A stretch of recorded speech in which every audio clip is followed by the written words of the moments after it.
Update. Am I wrong for ultimately wanting a divorce even after my wife has showed much more effort into our relationship? Original post. For context, coming into the new year, I had no idea my wife had been at the bare minimum having an emotional affair with a coworker. On New Year's Eve, before I found out about this, she came home and acted extremely cold toward me and our kids. She was angry. Earlier on that evening, she asked if she could go out to have one drink with a female coworker whom I knew and trusted. I told her that was cool, but that the kids were staying up for the ball drop, so as long as she could be back to celebrate with them, I was fine with it. Well, she ended up getting off of work at 11:30 and barely had enough time to get home. After the ball drop, she cried and cried. I asked her what was wrong, and she said she got invited to a friend's house to have drinks with them. All three of them women, all married. I had no issue. I said, "Look, I'm not sure what's wrong and why you're crying about this. That's fine. You deserve a girls' night out every once in a while. I don't mind watching the kids. Just go." I put the kids to bed. She left, and then about 3 hours later, so 3 a.m., I try to contact her. No answer. I wait about 15 minutes, call her again. No answer. I call her friend who she's supposed to be with. No answer. She then texts me back 5 minutes later and says, "Yeah, I'm still coming home tonight. We're still drinking." Never in our 6 years of marriage had I felt a gut feeling that something else was going on, but that night it all hit me. I went through our phone records and found another number I was unfamiliar with that she had been in contact with all night, ignoring my calls, texting that number in between, etc. She had also been texting this number for a 3-month period daily. I never suspected that she would be texting another dude while right beside me watching family movies either, as times had shown. How I did see this? I have no idea.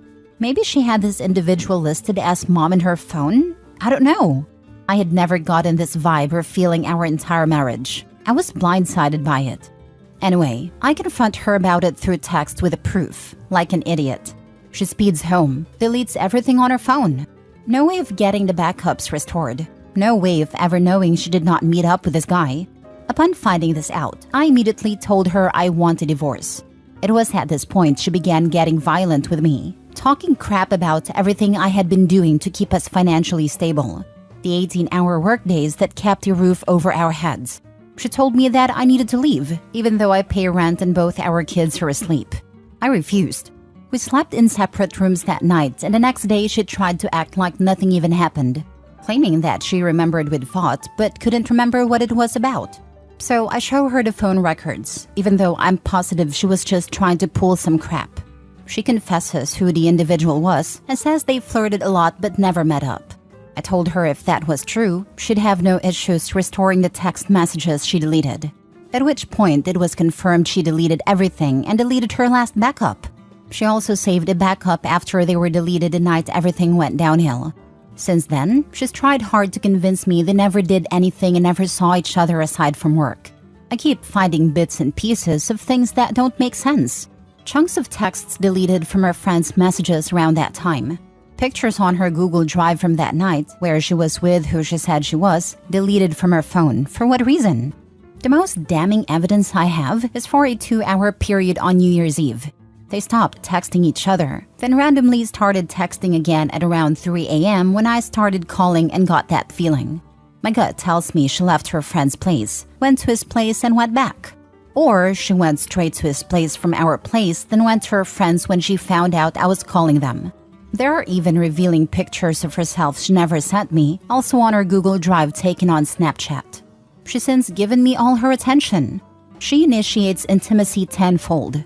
The texting stopped. She shows me everything on her Snapchat and even downloads her data to show me she's not hitting other people up. I'm seeing the side of her I haven't seen since we were married all those years ago. But I can't help but trust my gut in demanding a divorce. I feel like she's kept things from me. Not knowing for sure is killing me inside. My parents know all of this and keep pressuring me to work it out to not dwell. My brothers are saying F that, get a divorce. Am I wrong in getting a divorce? Keep in mind the dates. It's now been over 4 months since this occurred. I'm positive she cut the individual completely out, but I still can't get over the not 100% knowing, and my gut tells me she's still lying. Edit: if some of this is confusing, ask and I will clarify. I will also give context where needed. Also, sorry for the way this was written. I'm aware there is some jumping back and forth, etc. I'm just scattered brain right now.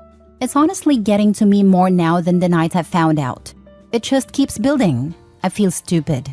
Also, forgot to add this. The individual in question is an employee she manages, as in she is his direct supervisor. I've heard there are greater legal consequences for this, but I have no idea. For clarification, the individual in question is actually morbidly obese. I'm by no means fit, but I'm not fat either. Went back and looked at the timestamps for the pictures that were deleted of her and her friends that night. On Google Drive, before that 2-hour period of no texting, during and after, there were several pictures taken with verified timestamps on them, as in they cannot be changed on Google Drive. Whether or not she has a friend that's tech-savvy and was able to do that within the 10 minutes it took her to get home upon confronting, I don't know. Is this possible? It's also worth adding, I come from a family that has thoroughly convinced one of my cousins that she needs to stay in her marriage, even when her husband became solely reliant on her, got addicted to coke, is still addicted and physically abused her.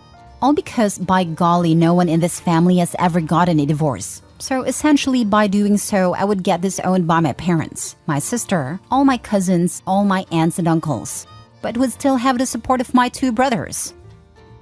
Now for the top advice before reading the update. She cheated and she still has Snapchat? And still works with a guy? That ain't good, bro. That's the thing though. No one here, including herself, is stupid enough to believe she didn't cheat. The only defense she has is that she consciously deleted their evidence, so he would have to take her word for it. The saying they only flirted is the beginning of a trickle truth. Basically, she will only admit what could be proven. Ironically, she's dooming her marriage by not giving full disclosure. It confirms to OP that as long as she can lie or at least deceive to her benefit, she will. She won't own her mistakes or come forward with her wrongdoing with intent to make it right. She has to be cornered and caught for him to get anything a good partner would willingly volunteer. Just make peace with the fact that getting the truth will be harder than getting a divorce, because she has to be willing to participate in the former but not the latter. Honestly, you should show her this post in the comments. If not, feel free to tell her this. She's love bombing you. She hasn't stopped with that guy. But love bombing will make you think you are all she thinks about. It'll slowly wind down to what it was before, once she thinks she has you back to being clueless. She's met up with a guy. You know she did. Heck, there's enough here to make anyone believe she might have met up with him. What do you think she was crying about? She wanted to be with him for New Year's Eve. Take it from there. You don't know everything. You most likely never will. She'll just hide it better. Yeah, the first part of OP's story is classic narcissist abuse and gaslighting. The second part is love bombing. 98% sure this prediction will come true. Mini update. Currently in morning break at work. Been reading through the comments. I've off tomorrow all day, so I will be heavily weighing my options when I get some time to myself tomorrow. May not update tomorrow, but I'll update y'all when I can. Thank you for all the input, positive and negative. The best thing I can do right now is just get through the work week. Get my kids from daycare and be mentally present for them.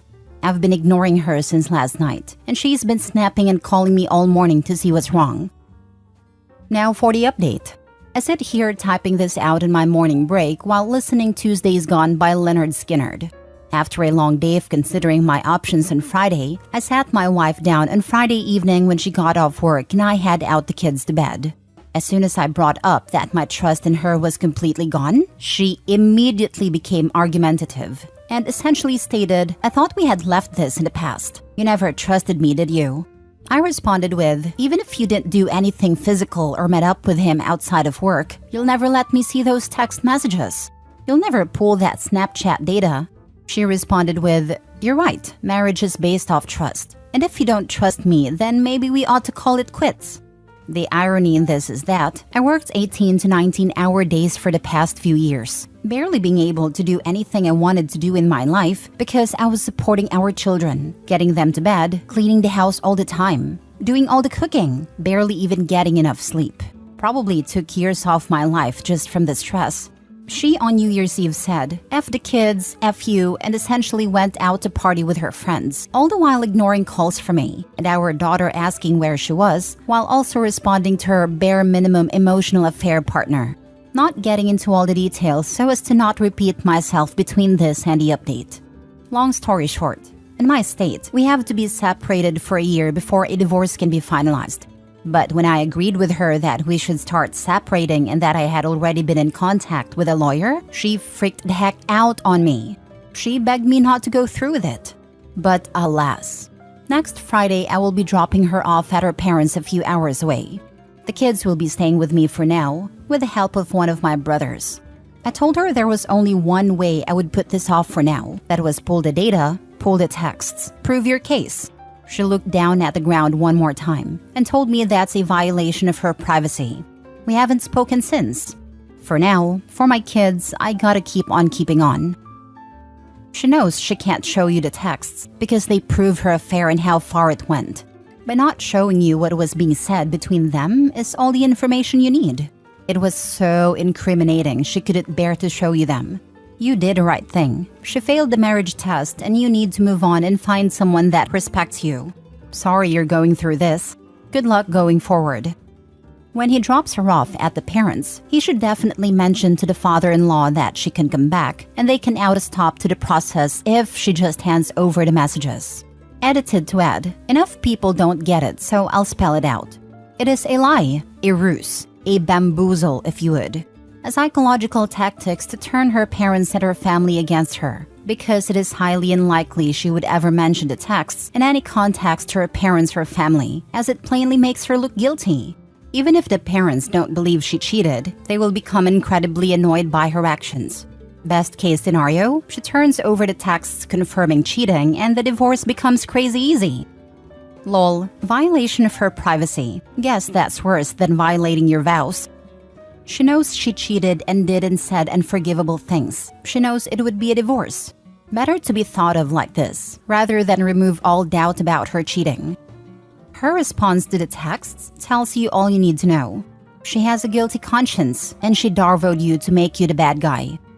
Exactly. Her response to, okay, prove it, is, you don't trust me. Like, of course he doesn't. She broke the trust once already. She won't admit to how far it went because like was almost 100% physical at the time of him finding out. Second update. Trickle truth. First, it was a guy in a different state. Second, it was a coworker. Third, it was someone underneath her that she supervises. Fourth, and just now, randomly got a text from her stating she may have told him she loves him but instantly regretted it, and that's it. Right. Also, let me reiterate. The process of separation starts this coming Friday. In my state, you cannot divorce immediately. It takes a full year. I say this because of all the people stating just divorce and be done with it, and also those stating stop giving second chances. Last story. Am I the a-hole for telling my ex-fiance's parents exactly why we broke up and I called off the wedding? So I met my ex-fiance Amy when we were both 27. Right off the bat, we hit it off. Pretty early in our relationship, Amy let me know that she had a pretty wild past. She wanted to be honest and upfront with me. I told her I didn't care, but I did have concerns about whether she was actually wanting to settle down, which I kept to myself. She had told me how her past had caused a lot of strain with her parents, but didn't really go into detail. I pushed all that aside and dove in. We had an amazing relationship. Over the years, I grew pretty close to her parents. I spent a lot of time at their house helping her dad with projects. We'd often all three go out to lunch after. They're wonderful people. After dating for about 3 years, I proposed. Amy was ecstatic, but her parents were even more excited. We had what seemed like a fairy tale engagement. One weekend, Amy's friend Sarah invited her on a weekend trip to Vegas. Now, Sarah was not someone I liked. She was a friend from that time in Amy's life who was a very bad influence. She would pressure her to drink, do drugs, hook up, etc. I heard her call me boring multiple times on the phone with Amy and even told her that she should break up with me a couple times. Kidding, of course. I wasn't thrilled about the idea, but Sarah invited Amy's friend Allie, which made me feel a lot better. Ali was a coworker of Amy's, and we all became really good friends over the years. Ali is one of the kindest and most sincere people that I have ever met. They went to a club one night, and some guys were all over them. They invited the girls to their suite/penthouse upstairs, where they were throwing an after-party. Amy and Ali declined, but Sarah guilt-tripped them into going. During the party, Ali was alone and wanted to go back to their room and sleep. She went looking for Sarah and Amy to see if they wanted to leave or let them know she was leaving. She found them in a room. Sarah was hooking up with one guy and Amy was doing it with two guys. The next morning, Amy begged Ali not to say anything to me, and Sarah said it was her fault. When they got back, Ali told me everything right away. To her credit, Amy did not deny any of it. She said she freaked out about getting married and messed up. I was crushed, but obviously called off the wedding and broke up on the spot. I had not told many people about what happened except my immediate family. This all happened 6 months ago. I saw Amy's parents at a hardware store a week ago. They expressed how sad they were that we broke up. Her mom, who I was close with, asked me what happened. She didn't think I was the cold feet type and could just cut Amy out of my life. I was so confused, but then kind of awkwardly clarified that when she was partying with Sarah, who they knew all about, she decided to cheat on me with two guys at the same time. They were sad but not surprised. They had hoped she was turning a new leaf. About 2 days later, I got a slew of texts from Amy. She was angry that I told them and saw it as a way for me to get back at her by turning her parents on her. She said she gave me everything I wanted in the breakup and apologized a million times, which is true. She moved out immediately, worked out canceling wedding plans, etc. It was a clean break, no drama. That said, her parents were super angry about throwing away our relationship. They told her sister, who Amy always competed with and hated for shaming her constantly. Her parents were pretty well off and gave her sister and my brother-in-law a huge amount of money to get their lives started. They promised the same for Amy, but told her that they were going to just donate it since they don't want to finance her lifestyle. I kinda knew it might happen, but didn't really care. I would have been fine keeping it to myself until I found out she told them that I basically got cold feet and abandoned her. Amy said she always thought I was kind, but it turns out I was a vindictive a-hole. Am I the a-hole? Now for the top comments. Not the a-hole. Cheating has consequences and she's experiencing hers. Yep, she literally effed around and found out. Right? Amy threw OP under the bus. OP cleared his name by telling them exactly what happened. And she's mad? Funny.